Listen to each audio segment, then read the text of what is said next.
Who wants a mainframe? It's like, unnecessary.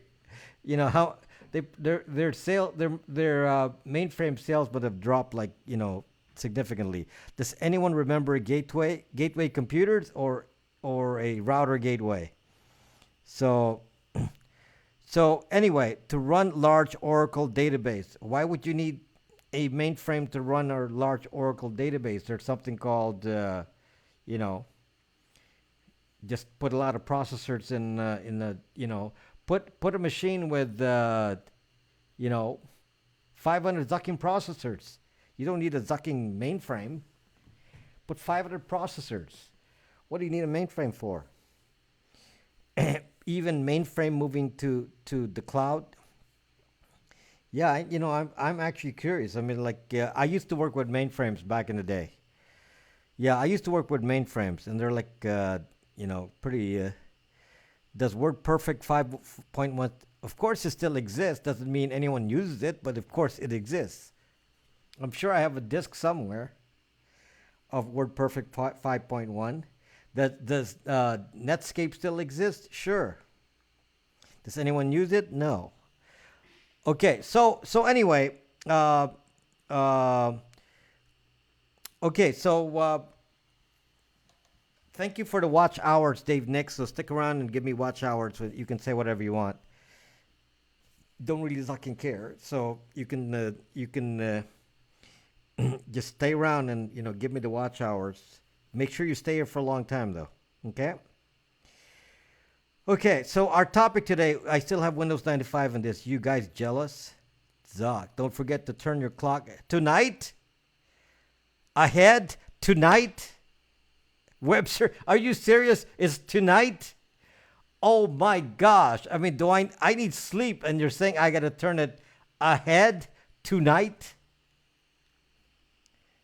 Wow. Why tonight? Why tonight? Oh my gosh. I thought it was still a few weeks away. Seriously? Tonight? Turn it back or turn it forward? Spring forward 1 hour. Oh my gosh.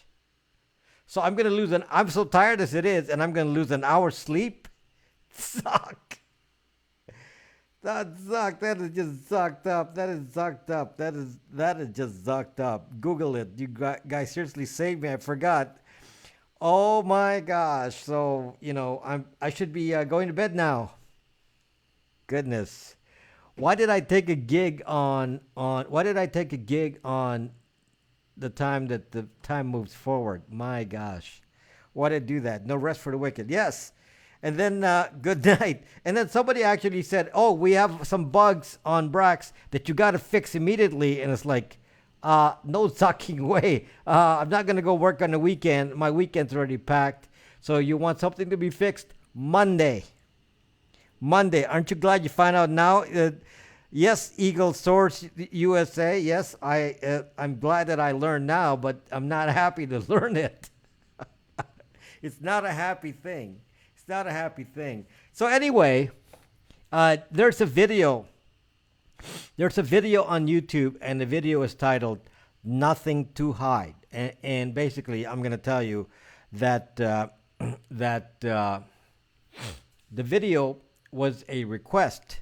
The video was a request. One of you said, I'm having an argument with friends about the fact that they need to take care of their internet experience, and they said, "Who cares? I've got nothing to hide." Just like Dave Nix here, got nothing to hide. Who cares? I've got nothing to hide, so I don't really care. So so anyway, so uh, with nothing to hide, people don't have any fears of the internet. Hello, John.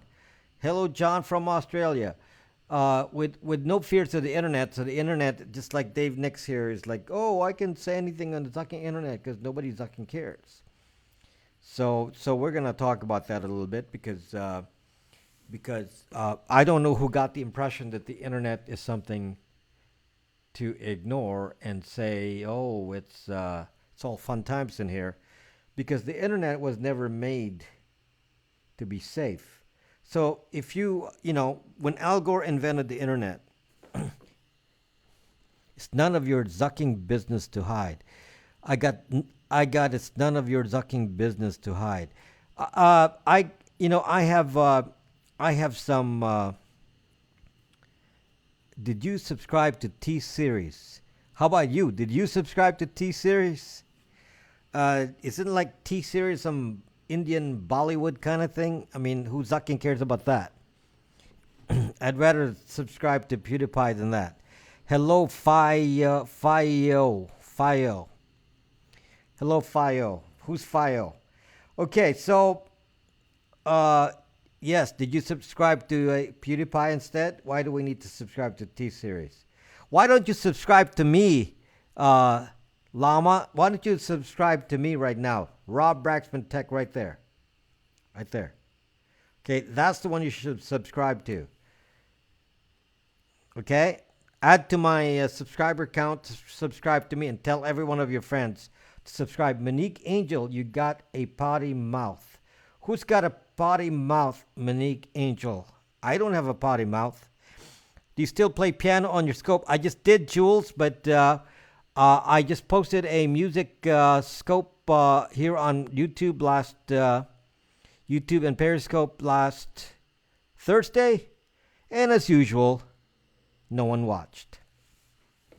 Smash that like button. Smash it, Monique. Smash that like button. Okay, so I have some videos I'm gonna post on my YouTube music-wise. I gotta just edit it, and I have new ones tomorrow.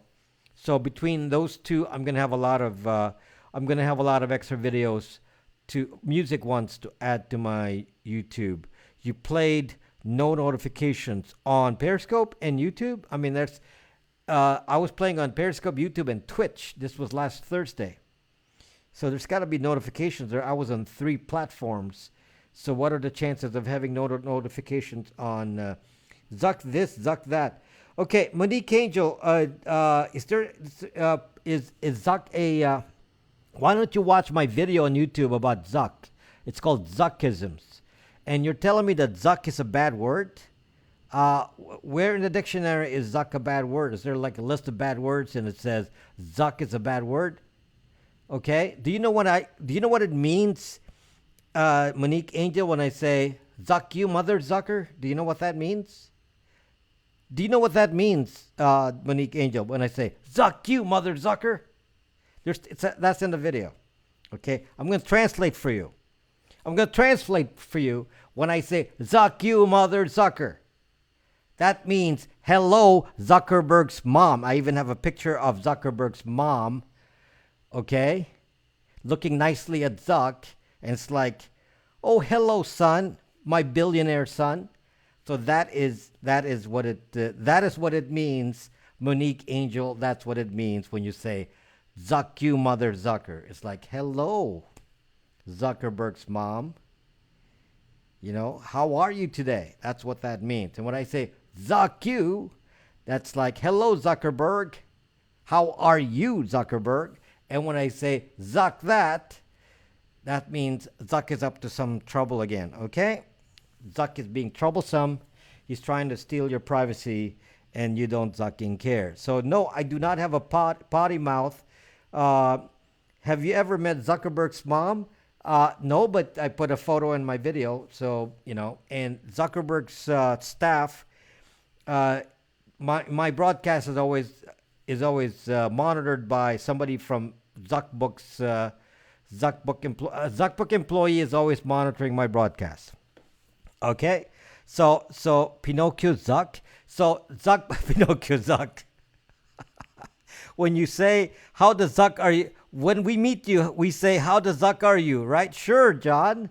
You say you can even tell me Zuck you, mother Zucker as well. I say Zuck you back. And if they say we're gonna demonetize you on YouTube because you say Zuck you, I'm gonna say Zuck you, mother Zucker.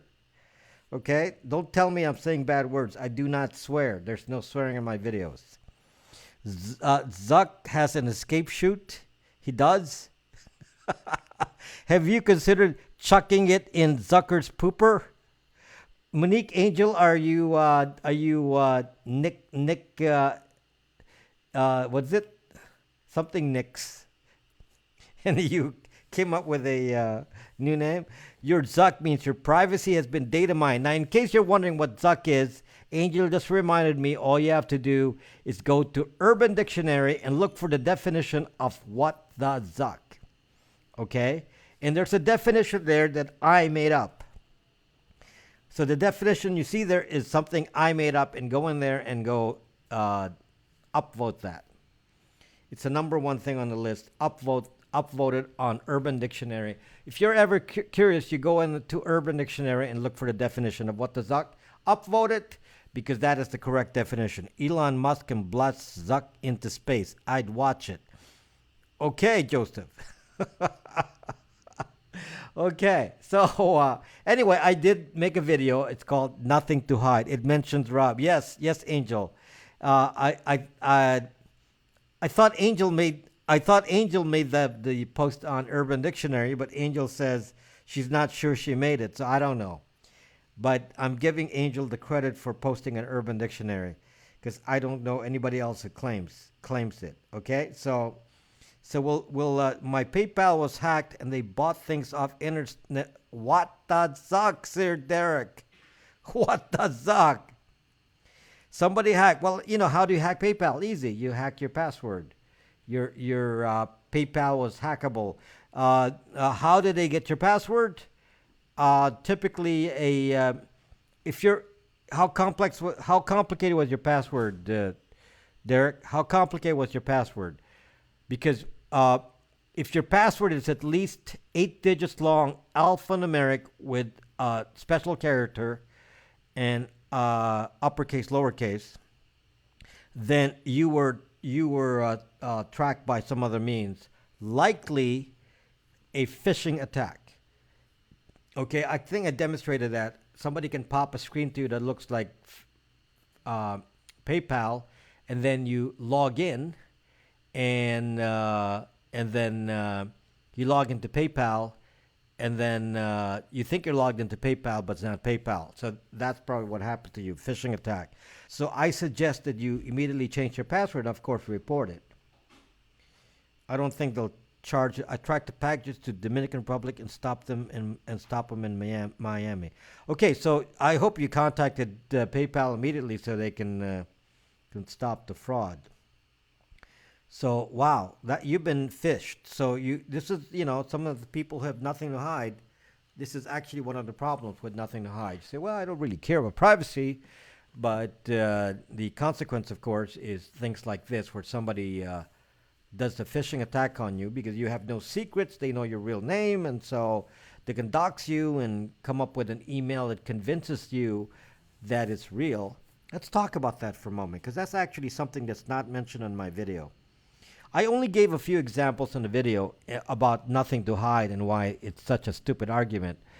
I didn't really get into doxing too much, and the issue that hello Sunset Gretch, the issue that Sir Derek just mentioned here, and which is really a serious issue, because what happens is this: if I am doing, in fact, it happened to me.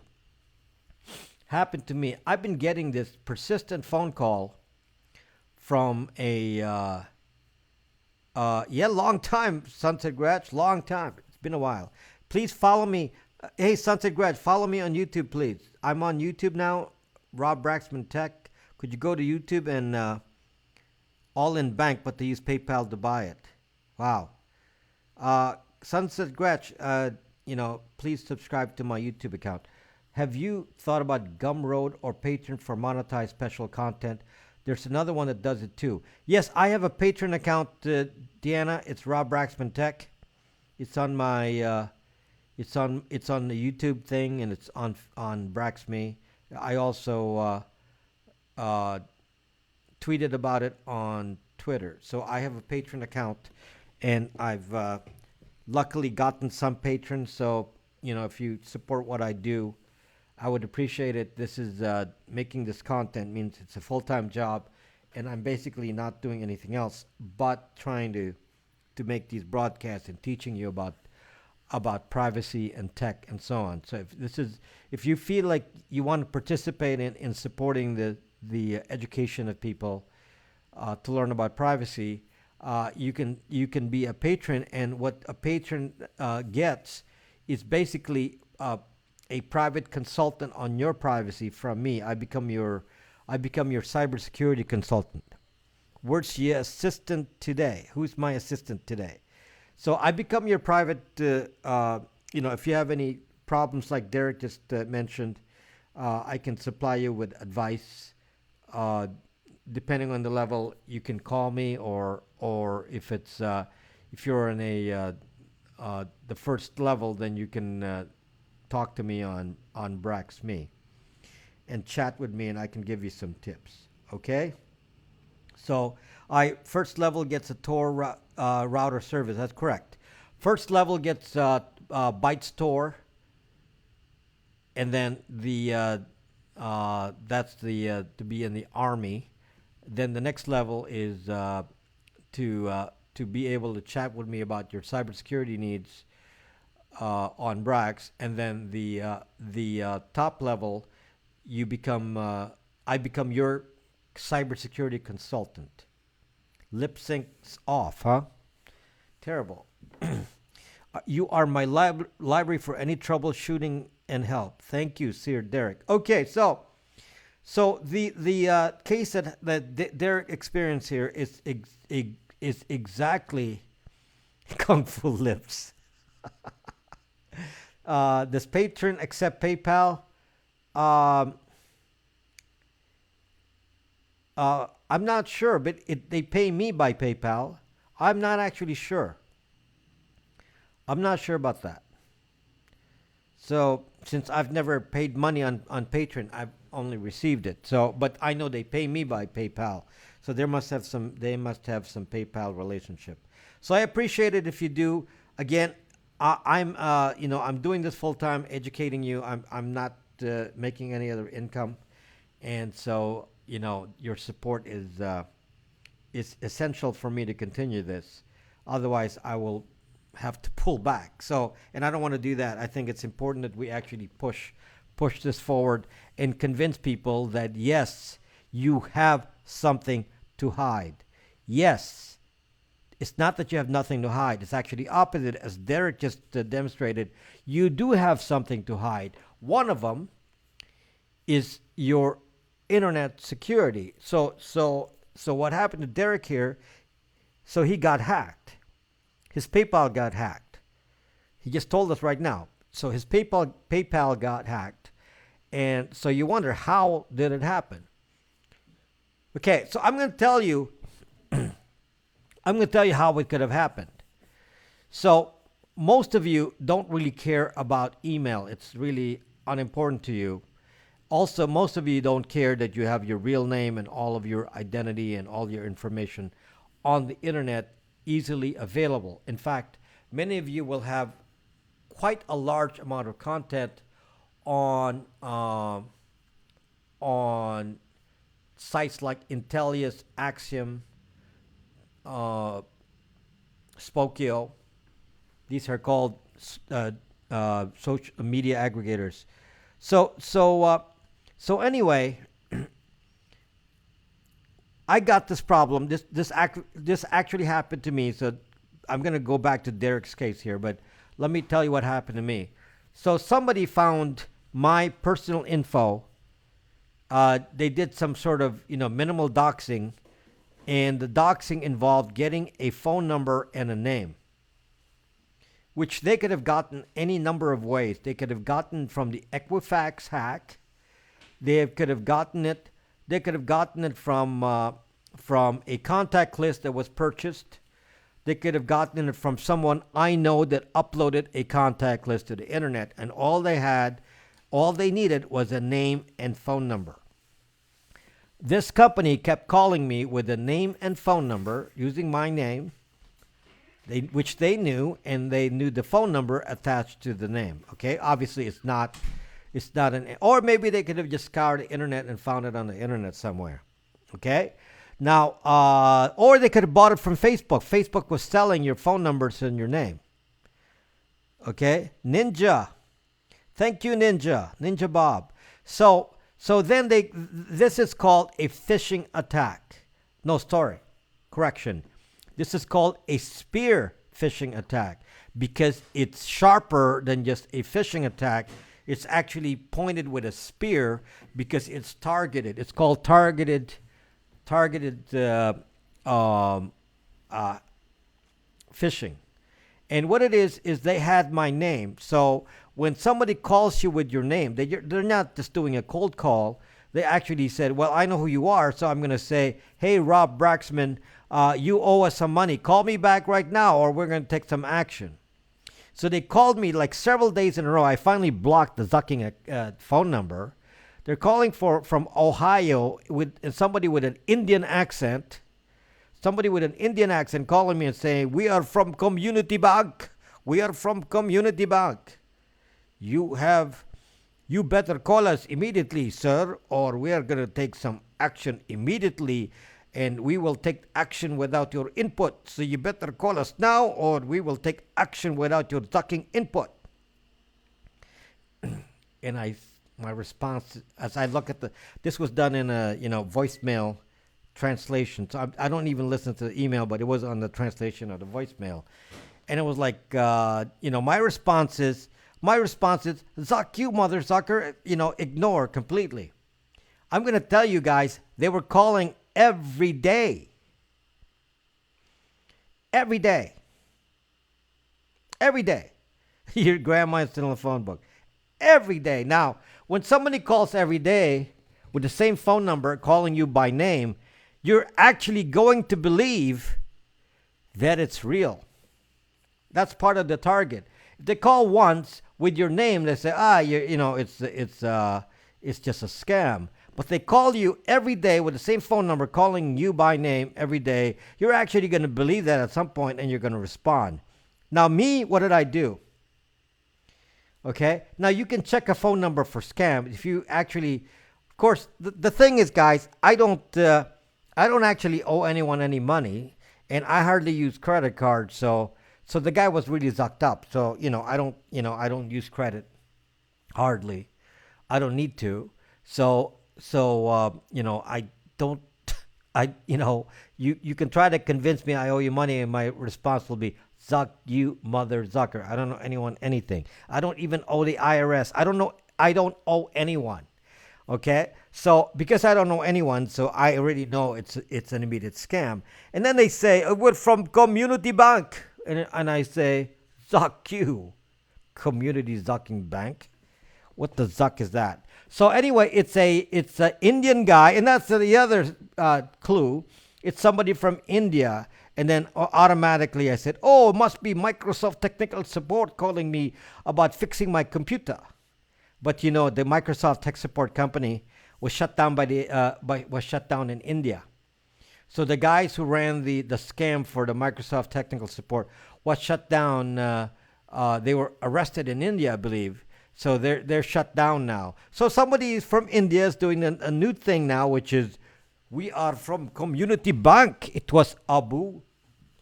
We're from Community Bank. So anyway, a quick check. There's actually databases of people who actually answer scam calls, and they store it on these various websites. So you can Google the phone number, and then you see if people got the same call from the same people. And yes, many people got the same call from the same number, and they were telling them about the scam. So and they ask for your personal info. So their main goal is to actually hack you by asking for your information. They probably have as an example, they may have your credit card number, so they will scam you into giving up your PIN number. Hello, Mrs. Frantzman. Hello, Mrs. Frantzman. So anyway, as you can see, it is very important that you understand the internet is an unsafe place. If you go to the internet and think that the internet, thank you, Sharp Eagle. Thank you. Did you become a patron for me, Sharp Eagle? Social engineering. So Irish scam guy threatened me with Freemasons coming after him. I am Knights Templar. That is so funny, Derek. That is so funny. Talking of calls, have you heard of the Momo pranks? Uh, the pics. I were there any more than just the meme? Was there any more than just yeah? Somebody was posting that on Braxme. Somebody on Braxme was putting up Momo pictures. I'm still reading the terms and conditions. So anyway, I cannot even believe the racism I hear in Arizona. This is way different than Seattle. Really, Deanna? So racism in Arizona. I mean, there's a lot more Latinos in Arizona than there are in Seattle. Yes, it's a challenge that led to child suicide. Wow. 4chan made those. Yeah, I read about that. So, Sup Sam, I read about that. Momo calls through WhatsApp. Okay. Uh, okay, Momo calls. Okay. So anyway, anyway, uh, phishing attacks. It shows you how they do it. It is first they dox you first. They dox you first, which means if you're exposed on the internet, you will be more likely to be a subject for multiple scams. Some people just scam a random phone number, but it's not so believable when they call you and they don't even know who you are. But when somebody starts calling you by name or even has a credit card number or knows where you live, knows your relatives' names and so on, they can actually come up with a scam that's actually semi-believable. So those of you who say, I don't really care about my privacy, I don't care about what I put out on the internet, well, you will be doxxed. You will be doxxed, and people will say, well, who cares about doxing? I can't believe that someone would say, who cares about doxing? Let me just tell you something, guys. For example, doxing leads to spear phishing attacks, targeted scams because they have your information. But worse than that, we gave to so it's what? I'm realtor. The scrap scares me. I have to be public. Yes. So life in Detroit, you gotta like create two lives. Hello, Q and Tell. You have to make two lives. Uh, life in Detroit. You got to make a business life and a personal life. Don't combine the two. Use different emails. Really separate them. Be careful because the internet is really not safe. One of the things that I'm really trying to. You got lots to hide. Q and Tell. I see your gold. I already subscribed to you. Yeah, right. Okay. I already subscribed to you, Q. I mean, that's subscribe. I follow you already, Q and Tell. Uh, the concept that you have nothing to hide is based on, based on an imagined reality that the internet is somewhat uh, temporary. That you go to the internet and you post something and then it'll disappear and you can move on with life, and so nothing really matters because nothing is ever permanent.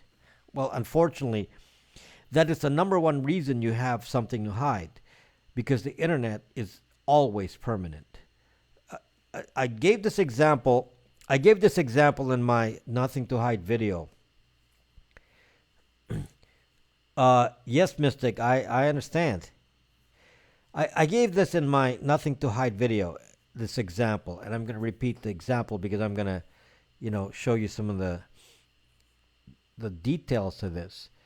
This is my friend who was seeking employment at a investment company. So it's an investment firm, and probably I didn't ask what the position was, but I'm guessing because of her current level that she's probably applying for a vice president kind of position. And she went there, and during the interview she had to fly to the office. She lives in LA. She had to fly the alternate location to go do the interview. So she went to, you know, financial district somewhere, and then she was interviewed. And the first thing that they did when they did the interview is they presented her with her internet activity. They basically doxed her. So she came into the job interview pre-doxed. They doxed everyone that was going to be interviewed, and they presented here with the docs documents. Okay, and the problem is this: she herself hardly uses anything other than LinkedIn, but she didn't really care what goes on the internet. So a lot of the internet stuff that was posted had her real name and address. So a lot of the stuff that you see on the internet, you know, she would say, my name is such and such, and this is my name and home address, not just business address, home address. Investments. She was a you know, she was an investment. So big money kind of job. Okay, so you know, when you're making that kind of money, you know, big money in a job, then they obviously are careful about who they hire. Now, so one of the issues they had was seeing the internet record of this person, and what caused them fear and what caused her fear was that the information was actually from something her daughter posted on the internet. And this is on my video, so watch my video. I discussed this in many other examples, but the video specifically talks about this case where they actually her daughter was in 7th grade at the age of 13, I believe, at the time. So in 7th grade at the age of 13, the teacher said, you're all going to make a website. That's our school project. Every person in class, all of you will make a website. And what you're going to put on your website is something called About Me. I mean, it's totally zucked up. I mean, I want to punch this teacher's not there anymore. This teacher not there anymore. But this teacher said, we're going to make a website and we're going to put it on the public internet with a free website company. I forget the name, but something like a Wix kind of thing. And they all set up a free account on this website. They set up a free account, and they all made a website, and it was About Me. Okay, I mean, it's bad enough you're making a website for kids under 14, which is actually illegal to force them to do that because of COPA, Child Something Protection Act. COPA. What is the O for? I forget. Okay. Grandson had to do that at junior high. Yes, exactly. So COPA in California, you know, whatever, child protection. You know, I can't remember somebody can research it. Okay. So then they posted this website, and this is the kid was told, this is what you talk about. Your father, your mother, your relatives, and what they do, and tell me about your life and what your dreams are in life and so on. So she talked about herself and said, my name is such and such. I live on this street in Los Angeles.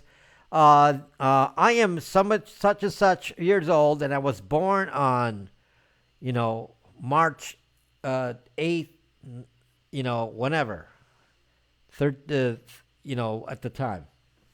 So that's you know, that's me. So that she actually posted that, and then she didn't stop there. She then moved on to say, you know, it's, you know how a kid writes. My father is a dentist. He went to you know, to school at, and then he named the name of the school, and her father is a dental surgeon. Said, my father is a surgeon, and he works at this building over here, and so now they know the name. And he was born on this date. They actually put the actual child online protection online. Okay, that's what it was, online. COPA. Okay. Child Online Protection Act. So anyway, uh, under 14, you need parents' approval to do anything, and so this was illegal as it is. Okay. Now anyway, so then she said, "This is my mother. She works in investment banking, and this is what she does, and this is her birth date as well." So now they have their birth date, the child's birth date, the home address, and then my uncle, and then they talk about the uncles and the aunts and so on. Now the thing about this family, the mother and father, my friends are very very successful people. They're very very successful people, and they make a lot of money. Uh, so they're I would classify them in the top 1% kind of rich category. And but the the the wife, the mother, comes from a poor family. She really worked hard and became very successful, but she started up from a poor family. She's from Mexico. She's originally from Mexico, and she started out with a poor family, and her relatives are likely still poor.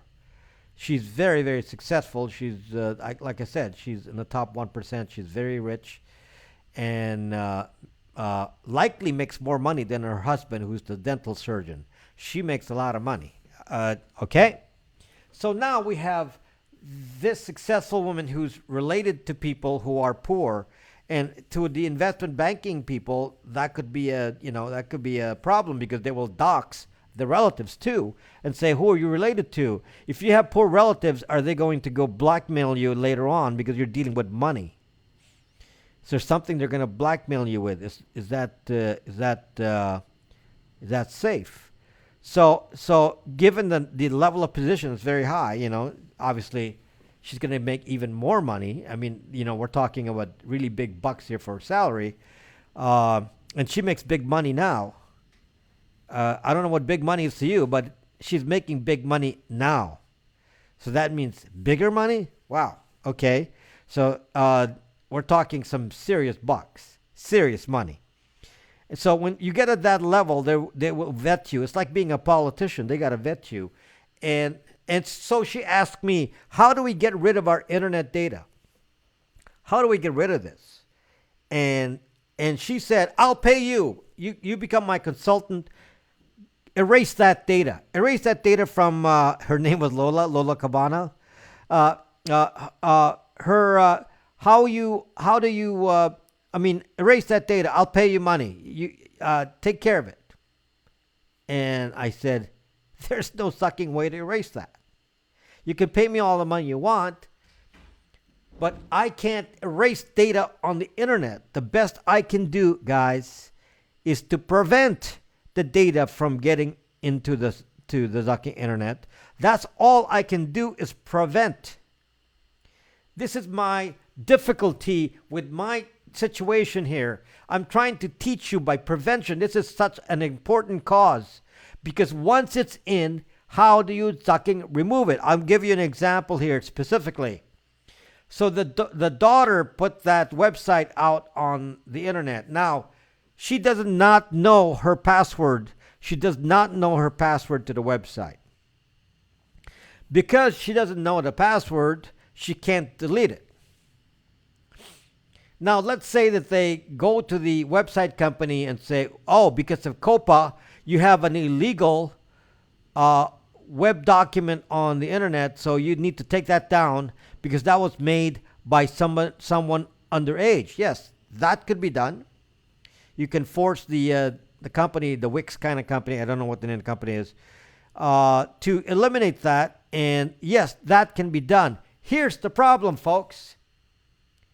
The Wayback Machine. Are you aware what the Wayback Machine is, otherwise now known as archive.org? Are you aware what the Wayback Machine is? I made websites in the 1990s. I made websites in the 1990s, and they're still on archive.org or Wayback Machine. Hello, Twin Mom. If you go to archive.org, you can look for any website that's ever existed in the past and every version of it. So, for example, if a website was changed 50 times, you'll see every version of it 50 times. Now, this was very useful in a lawsuit. So, somebody, I used this in a lawsuit. Somebody was making a claim, and I said, "Zuck you, Mother Zucker, you have to go." I said, "Zuck you, Mother." Then you'll have to watch my replay, then, Derek. I said, "Zuck you, Mother Zucker. I know you modified your website because we have the history. So all you have to do is go to archive.org and you find the history of every website and everything that they've changed on it." So which tells you the problem, folks. That's how permanent the internet is. You put something on there, and if it's visible to Google, you are zucked. This is why I recommend using my app, Brax.me. Why? Because Brax.me is not visible to Google. Whatever you post on Brax.me can never be read by Google, aside from the fact that it's encrypted. Oh, yes, your old MySpace is definitely on there. Yes, and every version of MySpace, that was crawled is going to be on archive.org. Gotta destroy archive.org? Doesn't matter. They probably have 10 million backups. Okay, so you can see the issue here, guys. There's actually no escape. There's no escape. The ones I want from the Wayback Machine aren't there. Of course, what I do want for portfolio are gone. So you actually escaped from the Wayback Machine. You didn't get crawled. That's very unusual. So this is that's exactly what it is, entire Meyer. The internet has a permanent record. That alone means you have something to hide. That alone means that. To tell you another story. Again, this is not on the video. It's not on the video, but I just want to let you know these stories because they're actually examples of how, if you think you have nothing to hide, you're going to be zucked. So this the story is about a college student. This college, I happen to know the family. That's why I know the story. And the college student is a girl, and she basically reported rape. She basically reported rape to the school. The school didn't get involved, and they said, "Well, we can't get involved with this because we don't know if this is rape or not." So because it was one of those cases where they weren't sure, so they did not do anything to either party. So they just left it at that, and they said, "Well, there's not enough facts here to say if this rape or not, so we're not going to take any action." So they did not. They did not take any action. So the father said, "Well, that's not good enough." The father of the college student said, "That's not good enough. It's unacceptable that they do nothing. Unacceptable." So guess what he does? So he goes on a attack on the school on Facebook. He goes on Facebook and says, "My daughter got raped," and on and on and on and on, and I blame the school and whatever. I didn't read it. I was just told about it, so I don't know what the details are, but we can assume that that's what was said. It's like, my daughter was raped, and maybe this are the circumstances, and and then a rant about the school. Okay, now did I not tell you that the internet is permanent? Did I not just say that? So obviously this parent had nothing to hide. They're very good Catholic family, very very the girl, the college student girl, is actually a cantor in church, and they're all part of the choir, and they're very active in church, and they do all the church music. And so they're very active in church, but so they feel like we're such such a nice family that we have nothing to hide. So he felt like he had nothing to hide. And so he goes on Facebook. I'm not on Facebook, so I didn't see this. And post something of this nature on Facebook.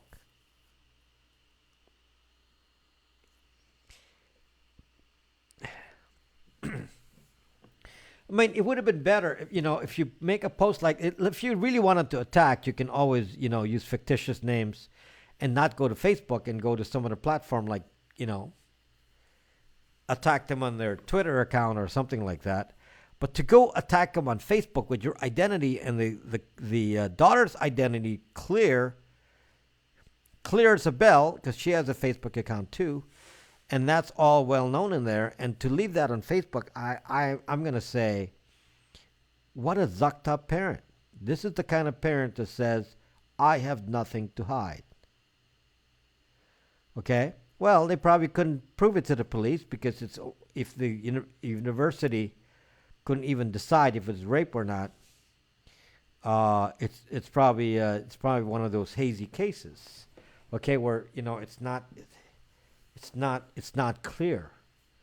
Not going to go into the details, but the point is, whether or not it was true or not, do you really want such a history to go on the internet for the rest of your life and for your children to see? Because it's not going to stay on the internet just for this generation. Zuckerberg will be around and your kids can see that. Future boyfriends and future husbands will see that.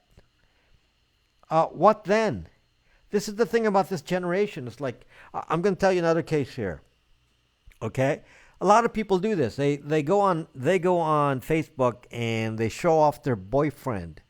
So they go on Facebook, again, nothing to hide. So let me show you my boyfriend.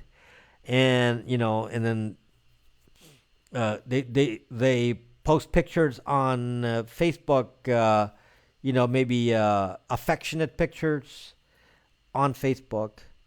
And then maybe next month that's no longer the boyfriend. So then, hello, Michelle. And then next month, or a few months from now, there's a new boyfriend. And then you do the same routine. And now you got a history of boyfriends and all these affectionate kind of poses with selfies on there. No, it's not just women. I'm just giving an example. Because the example I'm giving is a woman. Okay, this is a real case.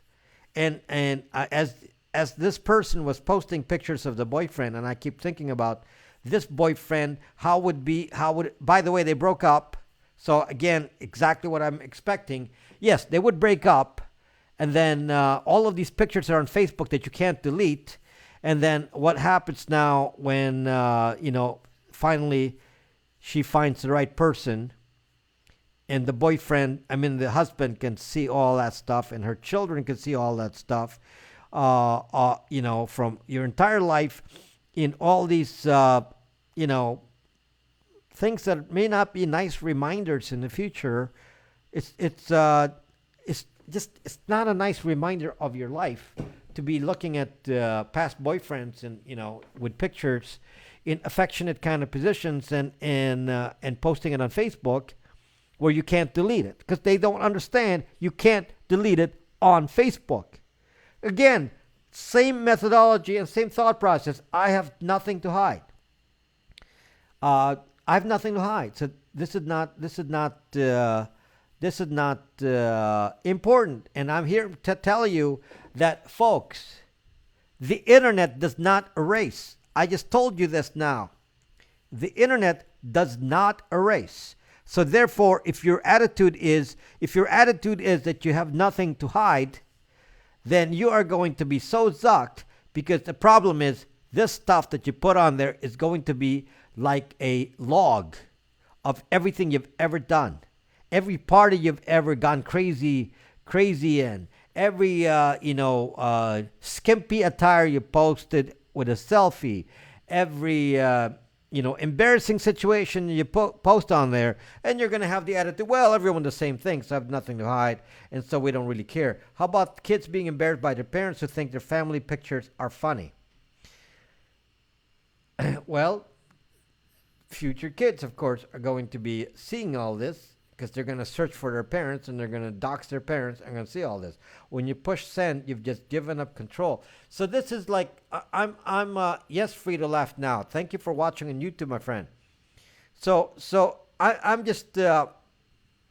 just trying to explain to you that my job is very hard because most of you, not the people watching here, but I mean most of the people in life, in the world, think they have nothing to hide. I'm telling you that the problem is the internet is unerasable. Therefore, there is a lot to hide. A lot to hide. I'm talking about people I know personally. You know, I don't have anything crazy in my life. There's nothing on the internet that's crazy about my life. However, my pictures are on Facebook and I can't delete them. Okay? I've told you this many times. You can't delete your pictures on Facebook. Well, I can't delete the pictures on Facebook taken by my relatives. I can't delete them. So, zucked up. What about a diagnosis of autism, epilepsy? Yeah, that's another one. Let's say diagnosis. You say, my child is autistic. And then many autistic kids actually manage to live a very normal life in spite of an autistic diagnosis. And what happens, of course, is that once you post it on Facebook, then that will now, a future employer will say, oh, we doxed you and it said you're actually autistic, so maybe we don't want to hire you. Drunk picks friends. Yes. You're asleep and you're drunk and asleep and they, draw on your face and post it on Facebook. Say, ha ha ha, fun stuff during college. I can tell you I'll give you an example here of an example picture on Facebook. Okay? College. Okay, this girl just basically, this is in the dorm living room, the shared community portion of the dorm, and this girl just basically collapsed right there on the floor, obviously drunk, and somebody took a picture of her and posted it on Facebook. Oh, that's so great. Yep, fantastic. You ought to, show that off for the rest of your life. And by the way, she did not know that her picture was taken and posted on Facebook because she was too drunk. Okay, maybe there were other pictures at the party, but this was post-party. She landed back at the dorm, and she was like just laying there on the ground, and it was and that was posted on Facebook. So that's going to be an embarrassment for her for the rest of her life. And show your kids that, and you tell your kids, be careful, behave properly, when you're in college. And then they'll say, Mom, I see your picture in college, so don't tell me that. Don't tell me that. Not going to believe you, because you were pretty crazy too. How about these kids that say, "Oh, don't do drugs and so on," and then here you are, with a photo of yourself, vaping some drugs on the internet. Maybe it's a Periscope broadcast, like some of. Hello, Rob, to seek the truth. Go watch on YouTube, my friend. Watch on YouTube. So this is why, unfortunately, I'm glad there was the internet when I was. Yes, twin mom. Yes. So you see my problem here. No one understands that until something happens to you in a negative way, you really have no idea that there's something to hide. So most people who have said, well, nothing's happened yet, so I got nothing to hide. Well, that's probably incorrect. There's probably something there, but you just, you're not thinking right now that it's of any importance. People, especially trolls, who come in here using their real names and they start trolling here on Periscope, and they say things here and they say, "Oh, who cares? No one's gonna know it's me." And yet their photo and all that's going to be stored on companies like Eggdrop and so on with their words on it, and it's going to be stored, and somebody will look back and say, "Oh, this is what you've been doing, and this is your real name." How about if we see that as an employer? How about this? This is something very, very benign. And I mentioned this in the video, but I didn't really explain. But let's just say that you're out, having a party, and you're at a party, and you're smoking a cigarette or a cigar. Okay? So that's on the internet now, that you are a smoker. And I didn't explain on the video what the meaning of this is, but the actual meaning of this is, if you're a smoker, your insurance is affected. Your insurance rate will go up for life insurance just from being a smoker. And you say, "Well, I only did it once." It makes no difference, because they now have proof that if you actually said on the application that you don't smoke, and they can see on the internet, in social media, because that data is sold to Intellius, for example, your Facebook data is sold. So the third party social media aggregator can show the insurance company, this is part of the underwriting now, is to look at you and see, okay, let's look at you and your social media, and they see that you're a smoker, so therefore you lied on your application, deny insurance. Or will treat, well, I'll probably just deny you because you're not telling the truth. You said you're not a smoker, but you are. This is the same thing with employers. They say, we're a federal contractor, and the question that we ask you is, do you smoke weed? Do you smoke weed? And the reason, even though you're in California and it's legal to smoke weed in California, the question is, do you smoke weed? We are a federal contractor, and we will lose our federal contract if you smoke weed as an employee, because that's part of federal law.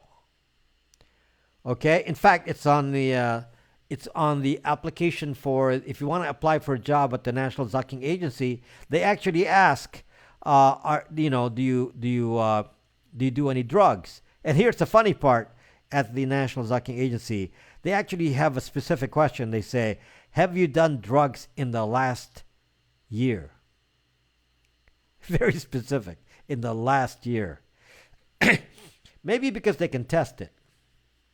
So if you said no, they can test it and say, "Oh, there are traces of something in your blood that you've actually done drugs within the last year." So then you're lying, and then therefore, if you're a liar, then we don't want you working at the National Zucking Agency. Maybe that's what it is. I don't know, but I'm just telling you example. This reminds me of your hypothetical with Mr. Anderson. Mr. Anderson.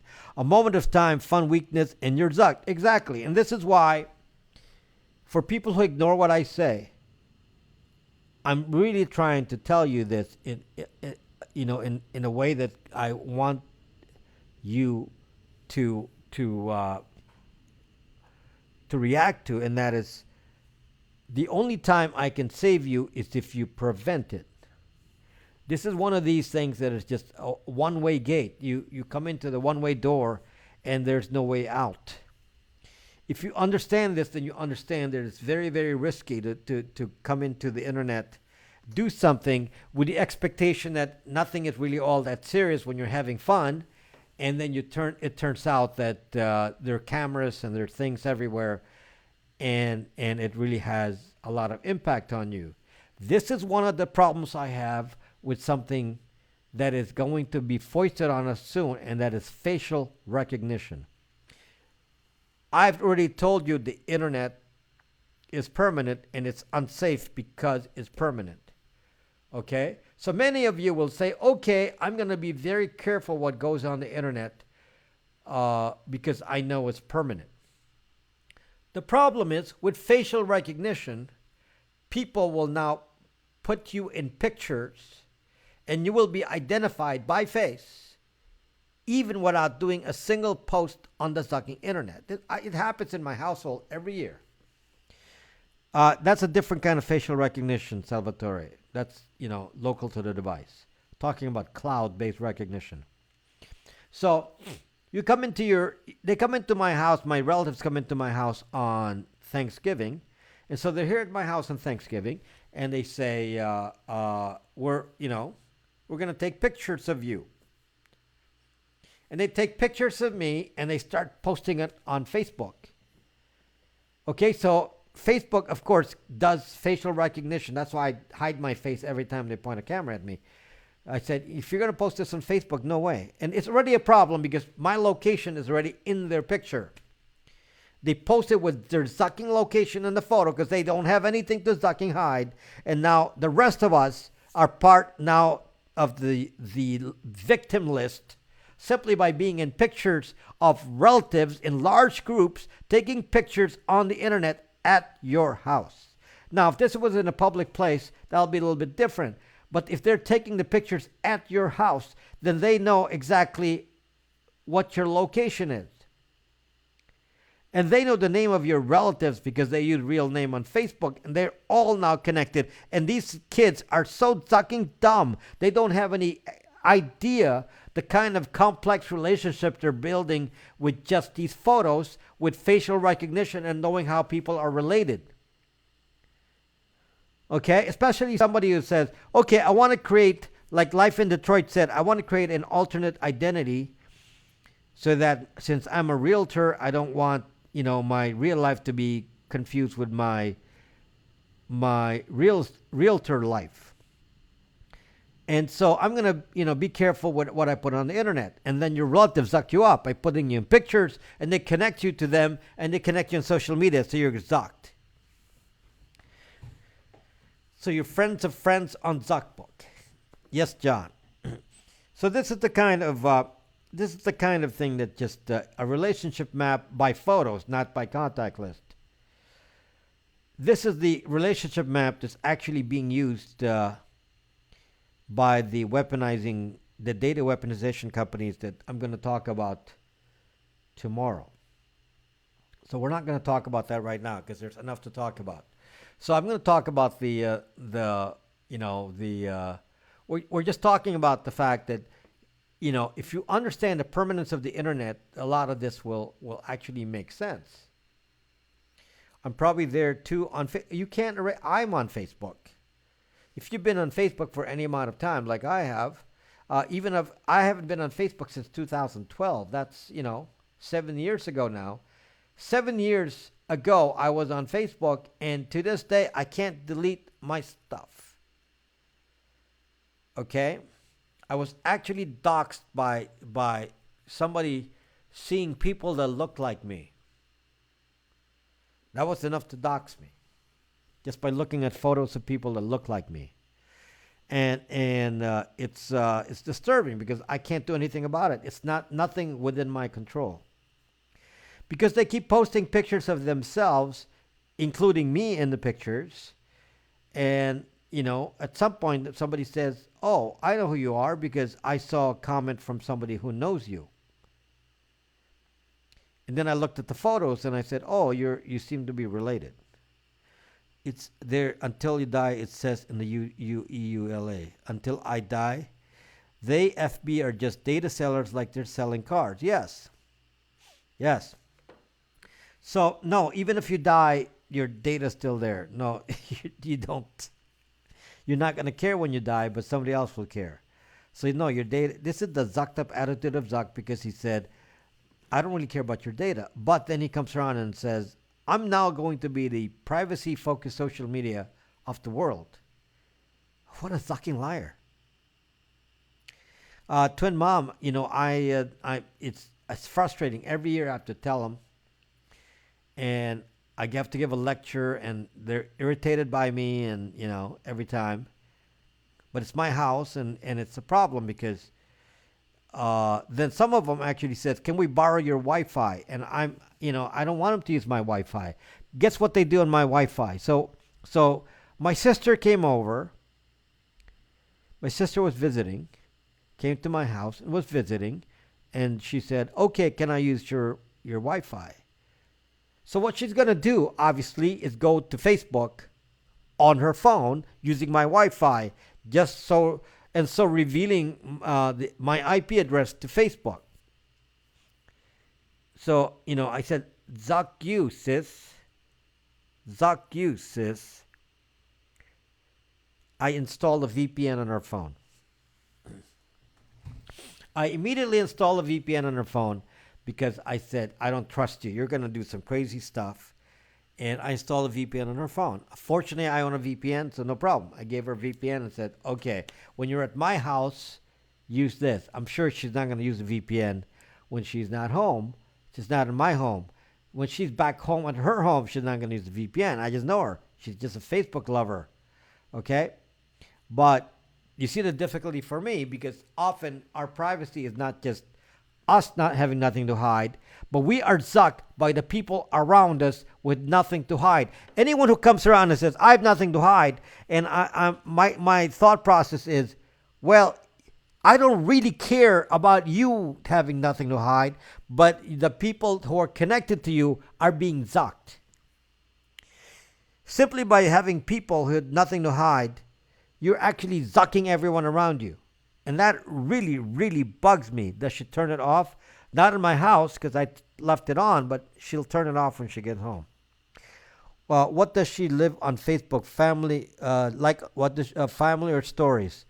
Uh, have no idea. Both. I guess she talks to her classmates from high school on. Well, she's always traveling, so she's always in a different country. My sister's, always in a different country. So, she lived in 10 different countries, and that's what's Zuck. What the heck is wrong with the video? What the Zuck is your problem, Ron? What the Zuck? Ron has nothing to hide, of course. So it's a perfect example of that. Nothing to hide. Anyway, Duty Ron. Hello, Duty Ron. So if you can see, the problem is that you audio out of sync badly. Really? I mean, it's kung fu. Like stop motion. Ron, it's called kung fu. Hello, Duty Ron. Ron, it's called kung fu video. Do I need to do kung fu moves? Yes, kung fu moves.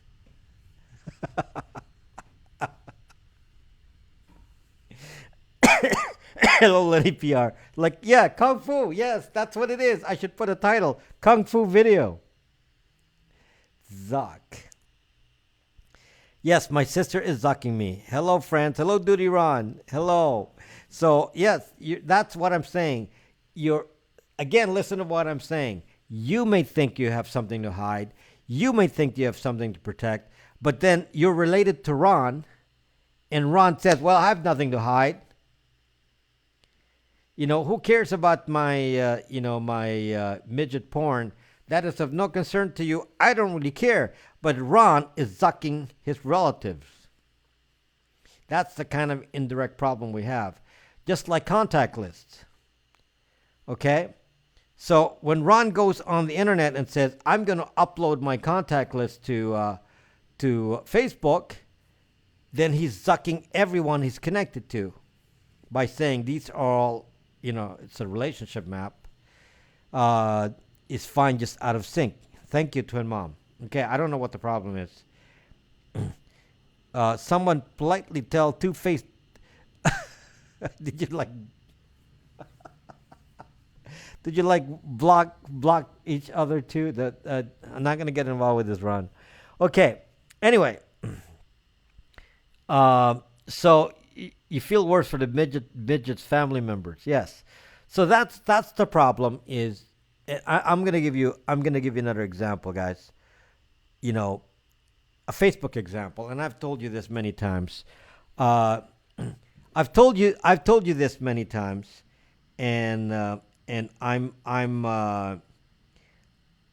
it's frustrating because there's not much I can do about this for you, because simply existing on Facebook means you can be doxxed very easily. So if I look at Ron, do you are your brother is your brother and your family members, your dad and so on, are they on Facebook? Are they on Facebook? And they I presume they're your friends. Am I correct, Ron? So as the case with Facebook, most of our relatives are on Facebook. That's what Facebook is for. You are on it. I watch your live on it. So by nature, by being on Facebook, then typically then we have. I'm just using Ron as an example. Good. That's good news, Ron, because you used to be on Facebook. I have no family on Facebook. So anyway, I'm just using Ron as an example because he's here. Uh, so if you're on Facebook and your family's on Facebook or your friends, uh, don't post there. Good. So very good, Salvatore. So the bad news is, if I want to find or attack you on Facebook and go dox you, the way I would do that is attack your friends. Somebody attacks your friends. Okay, so if you attack the friends, they have nothing to hide, right? So they're gonna talk about you. They often will hit like on your photos. This is the thing that you just don't. This is the. Yes, I understand. I understand. Just let's don't get into fights in my broadcast here. Okay, so go. Let's start again with the specific case of someone who's your friend and typically wants to be famous on the internet, because Facebook is just too much fun for this friend of yours. And hello, Eduardo, and likely this person will be very active on Facebook and liking your photos, typically making comments on your photos, uh, typically um, tagging you in their photos. So it kind of goes both ways. And unfortunately, this person will likely have a setting that's friends of friends, or worse yet, public. So I can't tell you how many times I've seen this photo. It's very, very easy to find somebody. Even if you're hiding on Facebook, it's very, very easy to find you. It's on my doxing video. I have a video on how to dox. And the way to do it is I go on Facebook and I say photos of friends of Ron Waxman. So that's the wording I put on the top. Photos of friends of Ron Waxman, or groups of Ron Waxman. Photos of groups of Ron Waxman. Okay? That will actually reveal so many photos in there, and one of those will likely include you. You're the one that was talking all naked dancers. Yes, Ron. Yes. So, so this is what I'm saying is we are all zucked by, in my case, my own sister zucking me. You're into groups. My own sister is zucking me just because she has nothing to hide. Therefore, I'm a victim of her internet activities. This is the same for all of us. There's always somebody there. This is the problem why privacy is very hard to escape unless you do a group action. If you don't all think in the same way, it's Zoxta. People upload contact lists. I told you about the story of my brother who who apparently uploaded his contact list to Telegram. Telegram is supposed to be a secure app. He uploaded a contact list on Telegram with my phone number and name, real name. So Telegram has that. And then I can I subtitle your name? Yes, I might as well put Kung Fu on it. So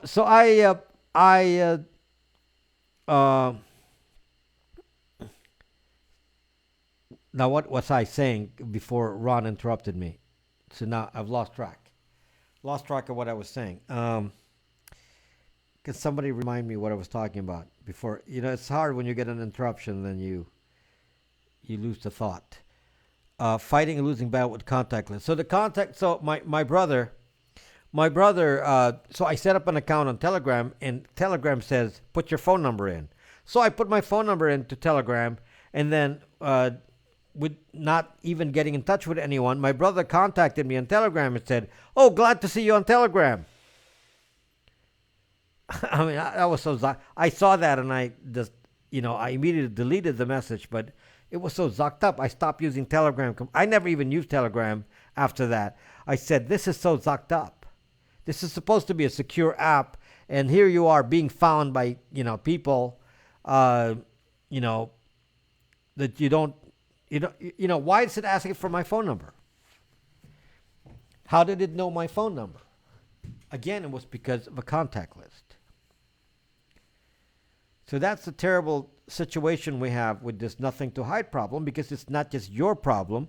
It's a problem that we as a group have to convince the people around us, because they will zuck you. They'll zuck you by not caring. So anyone that has nothing to hide is zucking you.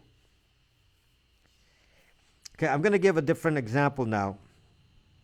There's so many, and I'm not even talking about Ron's favorite topic, which is Jigsaw and Palantir. We're going to talk about that tomorrow. But the next example I'm going to give you is how, yes, Jigsaw, but not today, Ron. Come back tomorrow for Jigsaw. Today is not Jigsaw day. Today is not the day for Jigsaw. Tomorrow is the day for Jigsaw.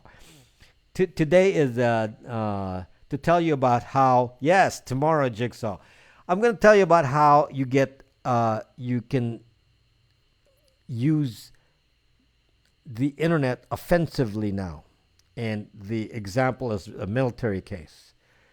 And the old way of attacking is you go fire a missile, they go fire missiles back, and then you escalate it, and then you start bringing in your aircraft carriers, and then B-52 bombers come in and bomb, and then you escalate that into ICBMs, and there we go. Okay, tonight is a fluffer scope for Jigsaw. Yes, yes, Duty Ron. So anyway, hey Waffle Boy. So I used to all the time. People tell me I always offend them. So anyway, okay. So you sank my battleship. So anyway,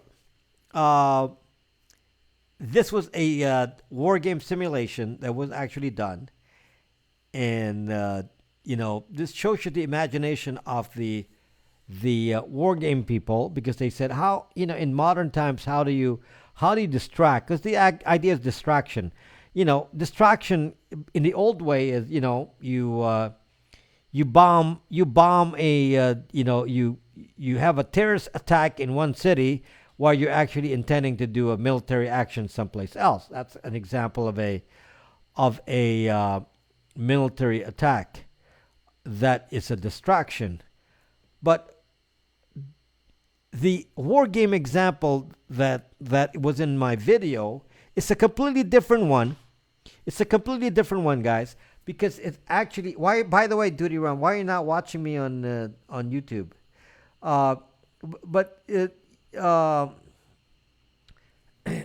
The interesting thing, guys, is that the war game example that was simulated in the Pentagon was actually based on hacking, doxing, disinformation, fake news, all that combined, and they were attacking a particular group of people. In this case, the base commander, the base officers, and all of the personnel at this base. So they actually launched. They pretty much pre-doxed as many people as they can from this military base in Japan, and they said, okay, we're going to pre-dox all of them, and then we're going to feed them with fake information about their families. For example, their girlfriend broke up, their wives are having an affair, their children are all put to jail because they were doing drugs. Their money was disappeared from their bank accounts. Their credit was docked because something happened to something, an incorrect purchase, all these different kinds of things that they put on the internet. And they did it all at once. Now think about what I'm saying. If all of you at a military base got hacked simultaneously, hacked, docs, everything happened simultaneously, it causes enough of a distraction without even anyone starting an attack. And by the way, the attacker in this example was China. So they presume that China was going to take over some islands in the Pacific, and the way they were going to do it was cause a distraction. Then they go attack the island and then take over the island, and then by the time they find out what's going on, then they were so distracted they can't take any action, and it would be too late. And then it'll turn into let's go to the United Nations and do all this. They could not stop an actual attack going on, and they couldn't help. And you can apply this to, let's say that China wanted to invade Taiwan, for example. This kind of distraction can really mess up something like that, because instead of being able to do a defense, and they won't be able to do that. And they could do that in a direct attack, let's say, on even the Taiwanese government. Cause confusion in these places. And this is possible, the doxing and all that, is because most of us don't really care and have nothing to hide individually. Even if you're a soldier, you think you have nothing to hide. And yet in the military, if you're in the military or in politics or in something that's important as a job, you would think that of all people, you have a lot more to hide. Apparently, Opiami. So if you actually listen to my example, you say, wow, this is like a very, very complex issue. This is not a minor thing to say, we have nothing to hide. And it's like, the fact that it can be used, the fact that those people with nothing to hide are the instruments of our destruction. If a certain portion of your population, and by the way, my estimate of the people with nothing to hide are somewhere around 90-some%. So 90-some% of the people, 90-some% of the people in the world have nothing to hide. They think. They're all wrong. They all have something to hide, but they think they don't. I'll give you some more examples. I mean, the number of examples are kind of unlimited. But here's one that just has to do with personal safety, and for somebody in law enforcement, this is. I'm not doing great on YouTube due to Iran, but I'm just gonna keep pushing, and hopefully things will work out over the long run. I'm just gonna keep making the videos, but let's think about it from a law enforcement kind of view. So you have nothing to hide, so you post your life on the internet. So this actually happened in Los Angeles. I'm going to tell you an actual case. This is real. This is in the news. Everything I talk about is real. Okay? This happened to a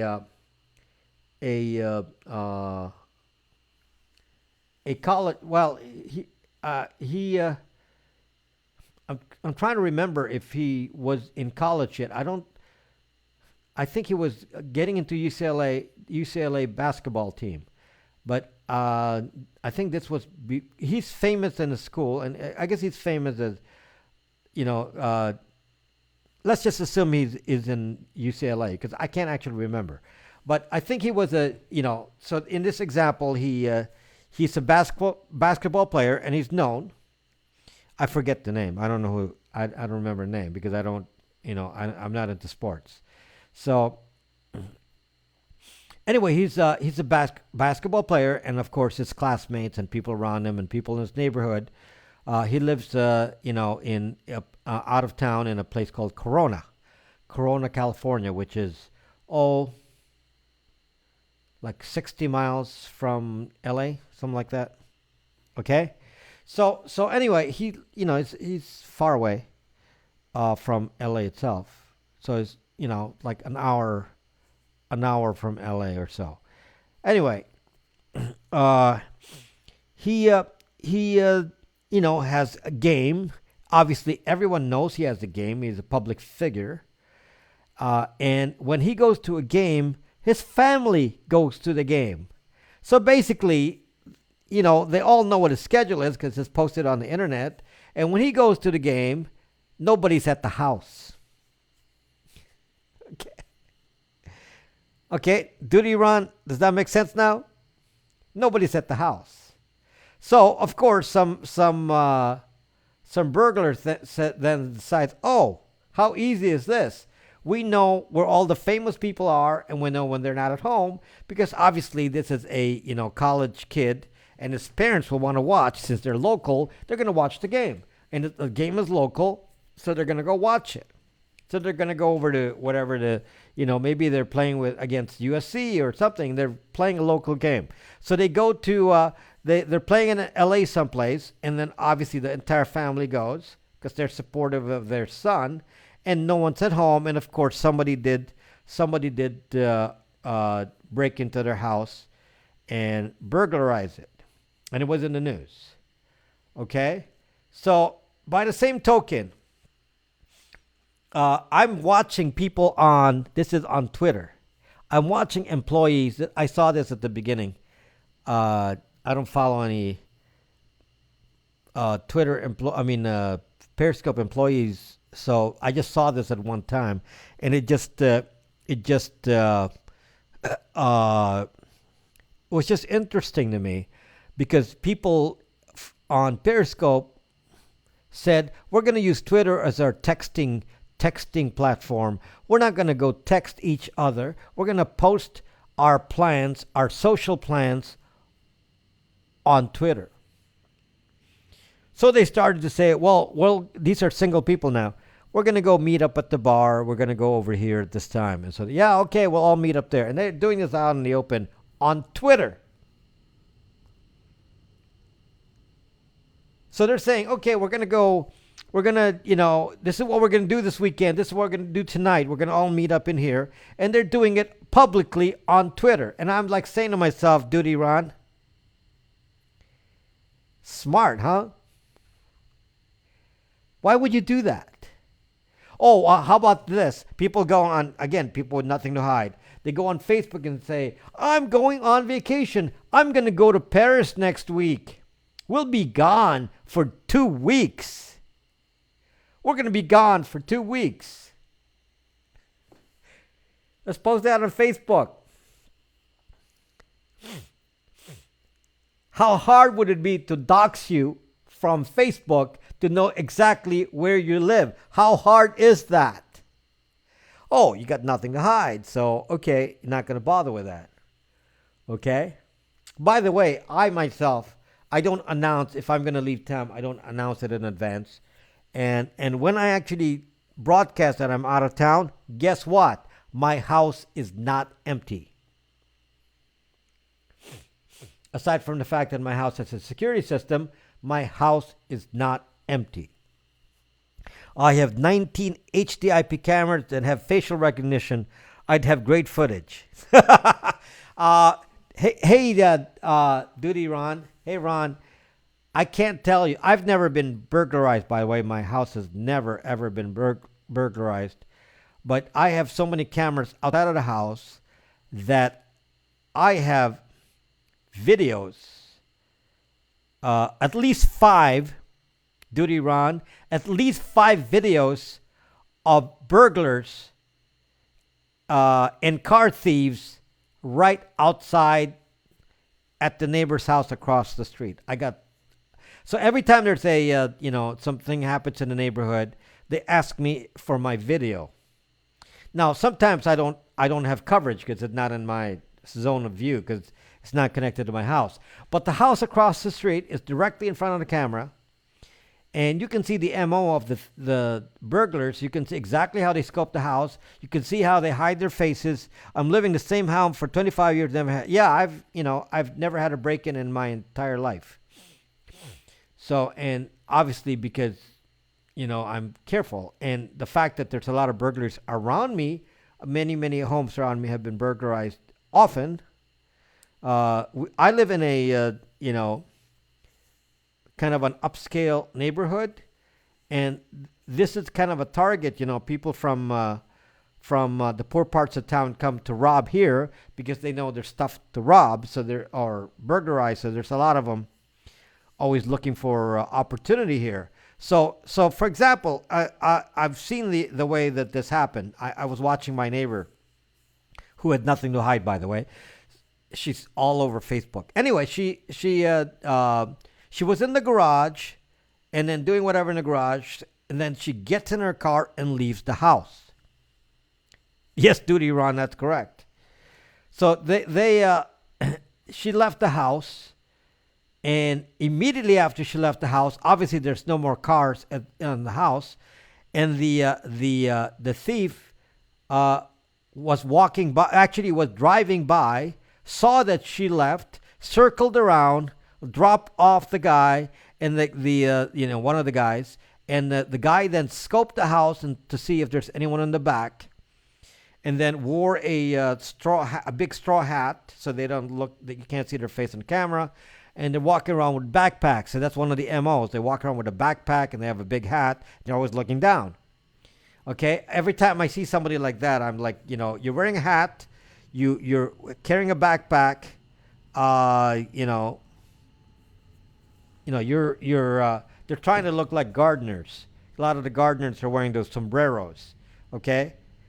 So anyway, then I saw them go to the back of the house, and then they broke the window in the back, and then they burglarized the house. Then I saw one case where the homeowner forgot to lock the car, and how they scoped. I don't know how they drive around looking for cars that have looking for cars that are unlocked. I don't know how they spot it so fast, but they drive by, saw it, and they stole the car. A hoodie. Yeah. That would be suspicious. So anyway, that's just an example. If you're going to go to the internet and state your activity or what you're going to do, you are, really inviting trouble. You're inviting. Now, profiling doesn't work in Meyer, because what they do is they try to look like they're Mexican gardeners, because a lot of gardeners are Mexican. They don't make a lot of money, and it doesn't require much to be a gardener. Rob always good content. I'm going to bed. Okay, Duty Ron. So anyway, it just shows you that you can't. If you have nothing to hide and you publish things like your activities and your schedule and things like that, these are things that do not go on. They like the weed. No, the funny thing is that the thieves said, well, I want to look like I'm Mexican. Now, from my camera, I can clearly see that it's a white guy. It's not Mexican, okay? He's across the street, but my high-res camera can see. I just can't see his face because it's covered, but he's obviously a white guy. All enmeshed anyway, even with protection. That's correct. That's a problem, is that this is more difficult as our friends and relatives and associates have nothing to hide. It makes us difficult for all of us. Sorry for the trouble in your scope. I know this wasn't started by me. I would have ignored him. Yes, Duty Ron. I just don't want to have any, people. Everyone is welcome here, and a lot of people on opposite sides come into my scope because I don't really I don't have any enemies. Everyone's welcome. I'm not fighting anyone. If you have your own fights, between people here, I'm not involved with that. I don't have any issues with anyone. There's no one on. Yeah. Yes. Uh, yeah. I'm just gonna avoid even bringing it up because I don't want to start an issue here. So everyone is welcome. That's my philosophy. Everyone is welcome here. So always come by and I will give everyone respect. Okay, so I'm gonna be respectful to everyone who comes to my broadcast. So anyway, uh, I'm just trying to like show you the problem that nothing to hide is kind of a shared problem. Why doesn't U.S. arrest people who hire illegals? That's what other Western countries do. Why doesn't U.S. arrest people who hire illegals? Uh, why does the U.S. Uh, if they can prove it, it's against the law. It is against the law, but they actually instituted the rules way back. I remember some of the rules were instituted during the Clinton administration. It goes very far back. So don't ask me. I have no idea. No idea. So anyway, I don't know why are we talking about immigration. We're not. We're that's not what we're talking about. We're talking about somebody trying to emulate a look that's typical in the neighborhood, so they don't look like strangers because they're there just doing their jobs, doing gardening. So they make themselves look like they're just doing the gardening, or maybe they're contractors, and in fact they're scoping houses and doing planning bad things. So that's just the the short sightedness of people if you actually are not looking at the internet in a deep way. You actually then look at everything kind of like superficially, and no one understands there's a risk in anything you post online. Everything.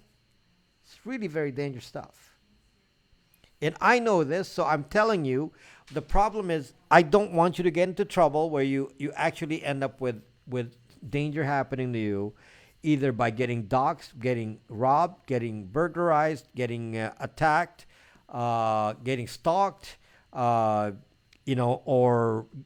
getting not getting employed, or losing insurance, and so on, all because your attitude is I've got nothing to hide, and you just did not look far enough. You didn't look far enough.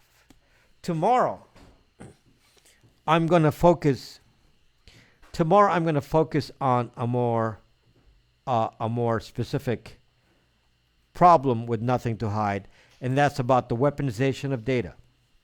Tomorrow, I'm going to talk about companies that actually use the data that they find on the internet to actually control us as a country, as a nation, and manipulate us, including manipulating elections, manipulating people, manipulating votes, manipulating behavior, forecasting behavior, and stuff like that.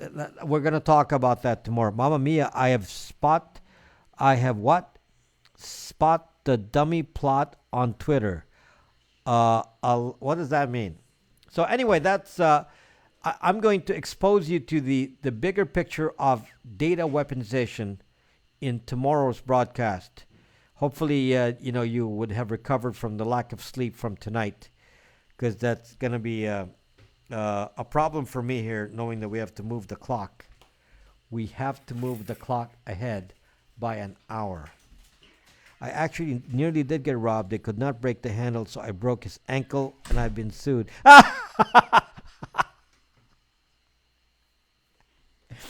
That's pretty funny. That's funny. Really? That is funny. Okay. Uh, yeah. Somebody. Somebody somebody would rob the house and then I guess got hurt, and then sued the homeowner. This week you're in court.